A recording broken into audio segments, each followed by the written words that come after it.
Hello बच्चों, आज हम लोग पढ़ेंगे क्लास 9th के हिस्ट्री से चैप्टर 1 के प्रश्नों का उत्तर, जिसका शीर्षक है फ्रांसीसी क्रांति। इस वीडियो में इस पाठ के प्रश्नों का उत्तर जानेंगे।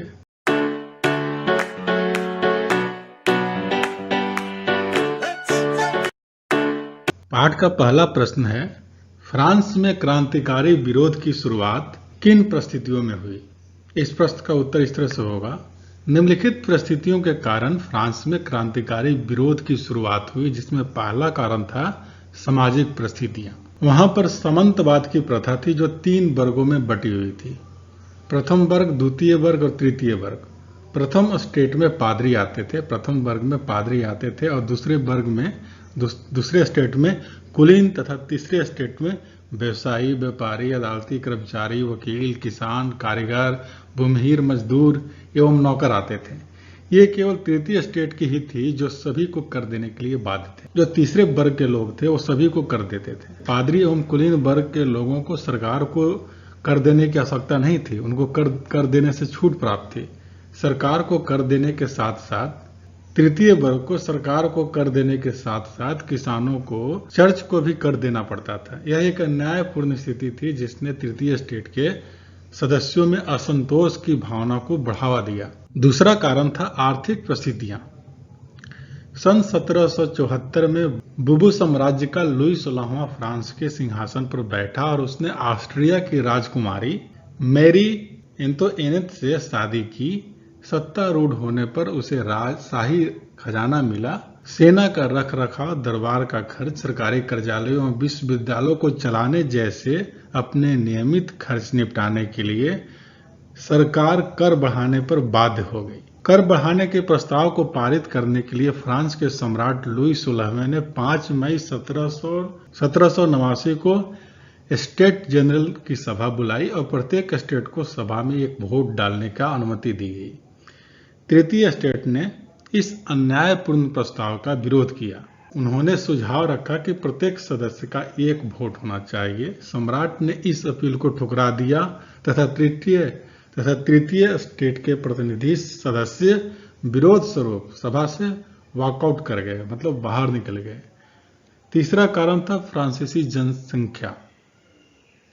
फ्रांसीसी जनसंख्या में भारी बढ़ोतरी के कारण इस समय खाद्यान्न की मांग बहुत बढ़ गई थी। परिणाम स्वरूप पाव रोटी, जो वहां के लोगों का मुख्य भोजन था, के भाव बढ़ गए थे। बढ़ती कीमतों व अपर्याप्त मजदूरी के कारण अधिकतर जनसंख्या जीविका के आधारभूत साधन भी वहन नहीं कर सकती थी, उस खर्चा को भी नहीं उठा पा रही थी। इससे जीविका संकट उत्पन्न हो गया और अमीर और गरीब के बीच में दूरी और बढ़ गई। फ्रांसीसी क्रांति के चौथा कारण था दार्शनिकों का योगदान। 18वीं शताब्दी के दौरान मध्य वर्ग शिक्षित एवं धनी वर्ग बन के उभरा था। सामंतवादी समाज द्वारा प्रचारित विशेषाधिकार प्रणाली उनके हितों के विरुद्ध थी। शिक्षित होने के कारण इस वर्ग के सदस्यों की पहुंच फ्रांसीसी एवं अंग्रेज राजनीतिक एवं सामाजिक दार्शनिकों द्वारा सुझाए गए समानता एवं आजादी के विभिन्न विचारों तक थी।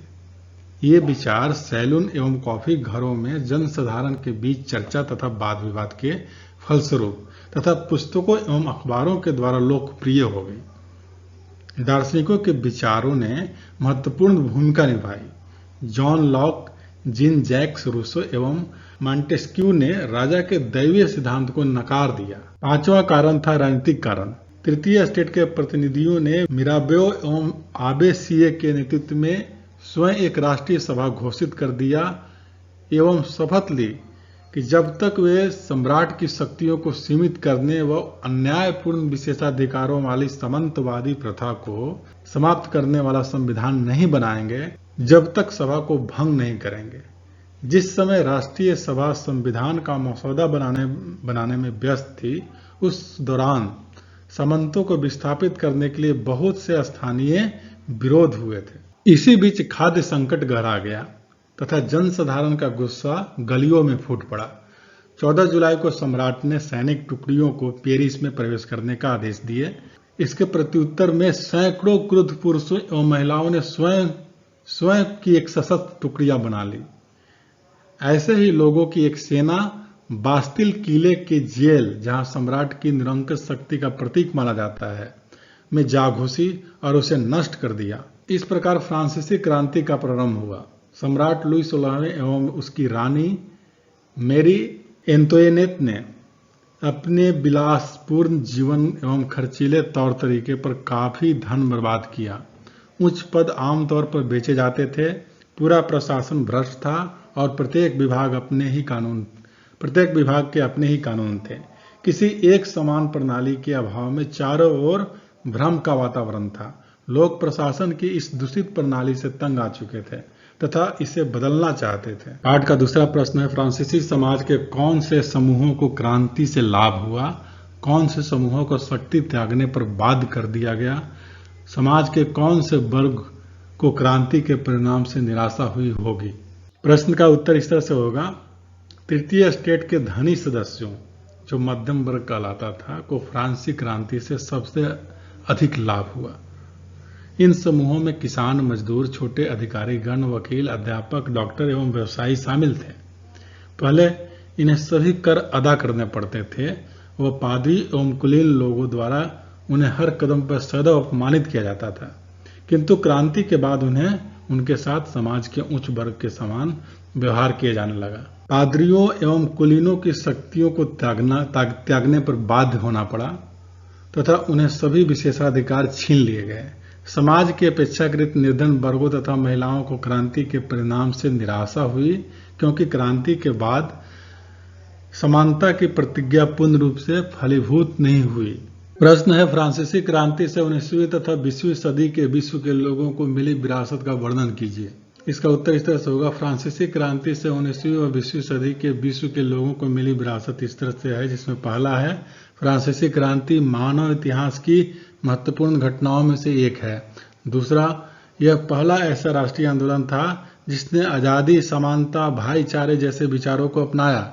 19वीं सदी और 20वीं सदी के प्रत्येक देश के लोगों के लिए ये विचार आधारभूत सिद्धांत बन गए।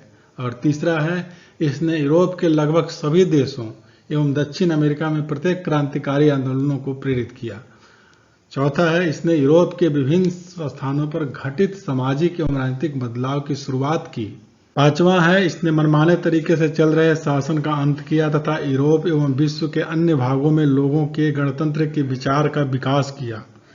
छठा है, इसने सभी नागरिकों के लिए समान अधिकार की अवधारणा का प्रचार किया, जो बाद में कानून के समक्ष लोगों की समानता की धारणा बन गई।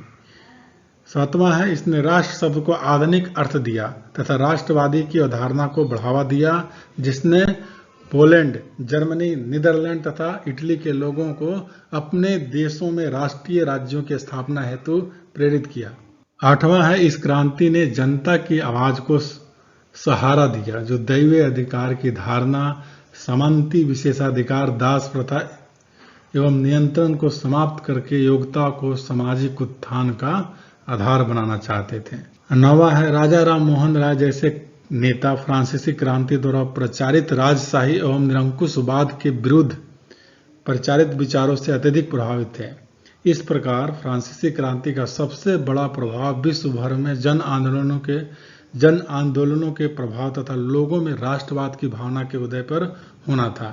प्रश्न है, उन लोकतांत्रिक अधिकारों की सूची बनाएं जो आज हमें मिले हुए हैं, जिसका उद्गम फ्रांसीसी क्रांति से हुआ है। इस प्रश्न का उत्तर इस तरह से होगा, वे लोकतांत्रिक अधिकार जिन्हें हम आज प्रयोग करते हैं तथा उसका उद्गम यानी जिसका शुरुआत फ्रांसीसी क्रांति से हुआ, वे इस प्रकार से हैं। इसमें पहला, विचार अभिव्यक्ति का अधिकार, और दूसरा है समानता का अधिकार, तीसरा स्वतंत्रता का अधिकार, चौथा एकत्र होने यानी इकट्ठा होने तथा संगठन बनाने का अधिकार, सांस्कृतिक एवं शैक्षणिक अधिकार, धार्मिक स्वतंत्रता की अधिकार, शोषण के विरुद्ध अधिकार, संवैधानिक उपचारों का अधिकार। प्रश्न है, क्या आप इस तर्क से सहमत हैं कि सार्वभौमिक अधिकारों के संदेश अंतर विरोधों से घिरे हुए थे? इसका उत्तर इस तरह से होगा, पुरुषों एवं नागरिकों के अधिकारों की घोषणा इतने विशाल स्तर पर सार्वभौमिक अधिकारों का खाका तैयार करने का विश्व में शायद प्रथम प्रयास था। इसने स्वतंत्रता, समानता एवं भाईचारे के तीनों मौलिक सिद्धांतों पर बल दिया। सभी लोकतांत्रिक देशों द्वारा ऐसे सिद्धांतों को अपनाया गया है। तो यह सत्य है कि सार्वभौमिक अधिकारों का संदेश विरोधाभासों से घिरा हुआ था। पुरुष एवं नागरिक अधिकार घोषणा पत्र में कई आदर्श संदिग्ध अर्थों से भरे पड़े थे। घोषणा में कहा गया था कि कानून सामान्य इच्छा के व्यक्ति है, सभी नागरिकों को व्यक्तिगत रूप से या अपने प्रतिनिधियों के माध्यम से इसके निर्माण में भाग लेने का अधिकार है। कानून की नज़र में सभी समान नागरिक हैं, किंतु जब फ्रांस एक संवैधानिक राजशाही बना तो लगभग 30 लाख नागरिक, जिनमें से 25 वर्ष से कम आयु के पुरुष एवं महिलाएं शामिल थे, उन्हें वोट नहीं डालने दिया गया। दूसरा है, फ्रांस ने उपनिवेशों पर कब्जा करना और उनकी संख्या बढ़ाना जारी रखा। तीसरा है, फ्रांस में 19वीं सदी के पूर्वार्ध तक दास प्रथा जारी रही। नेपोलियन के उदय को आप कैसे वर्णन करेंगे? इसका उत्तर इस तरह से होगा। 1796 में निदेशिका के पतन के तुरंत बाद नेपोलियन का उदय हुआ। निदेशकों का प्रायः विधानसभाओं से झगड़ा होता था, जो कि बाद में उन्हें बर्खास्त करने का प्रयास करती। निर्देशिका राजनीतिक रूप से अत्यधिक अस्थिर थे, अतः नेपोलियन सैन्य तानाशाह के रूप में सत्तारूढ़ हुआ। सन 1804 में नेपोलियन बोनापार्ट ने स्वयं को फ्रांस का सम्राट बना लिया। वह अपने पड़ोसी यूरोपीय देशों पर विजय करने के लिए निकल पड़ा। राजवंशों को हटाया, साम्राज्यों को जन्म दिया, जिसमें उसने अपने परिवार के सदस्यों को आरूढ़ बनाया। उसने निजी संपत्ति की सुरक्षा जैसे कई कानून बनाए और दशमलव प्रणाली पर आधारित नापतोल की एक समान पद्धति की शुरुआत की। अतः 1815 ईस्वी में वाटरलू में उसकी हार हुई।